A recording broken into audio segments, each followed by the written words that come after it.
ሰላም ቤተሰቦች በዛሬው ዕለት አሳዛኝ ዜና ከወደ አማራ ክልል ተሰምቷል። ይህንንም ዜና የምንዳስስ ይሆናል። አብራችሁን ቆዩ።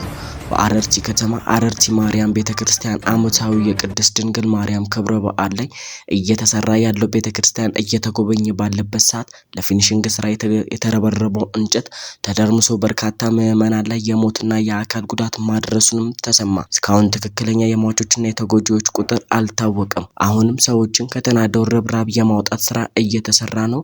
የአረርቲ ከተማ ሰላም ጸጥታ መምሪያ የጉዳቱ መጠን ከፍተኛ በመሆኑ እና ከእንጨት ርብራብ ስር ያሉት ሰዎች በመኖራቸው የጉዳቱ መጠን መገመት አልተቻለም ነው ያሉት። መምሪያው ከሆስፒታል በተረጋገጠው እስካሁን የ22 ሰዎች ህይወት ማለፉም እና በተጨማሪም የ55 ሰዎች ከመካከለኛ እስከ ከፍተኛ ጉዳት መድረሱንም ተናግረዋል። የመጀመሪያ ህክምና በአንድ ሆስፒታል እና በአራት ጤና ጣቢያ እየተሰጠ ሲሆን ከፍተኛ ጉዳት የደረሰባቸው 5 ተጎጂዎቹ ለተጨማሪ ህክምና ወደ አዲስ አበባም ተልከዋል ሲሉም አስታውቀዋል። ተጎጂዎችን ለማትረፍ ህብረተሰቡ ጥረት እያደረገ ሲሆን አሁንም ድረስ ከርብራቡ ስር ያልወጡ ዜጎች ህይወት ለማትረፍ እና ህክምና እንዲያገኙ ለማድረግ ርብርብ እየተደረገ ነው ሲሉም አስታውቀዋል። ውድ ቤተሰቦች ኮመንት ላይ ሀዘናችሁን መግለጽ እንዳትረሱ፣ ሰብስክራይብ ማድረግ እንዳይረሳ።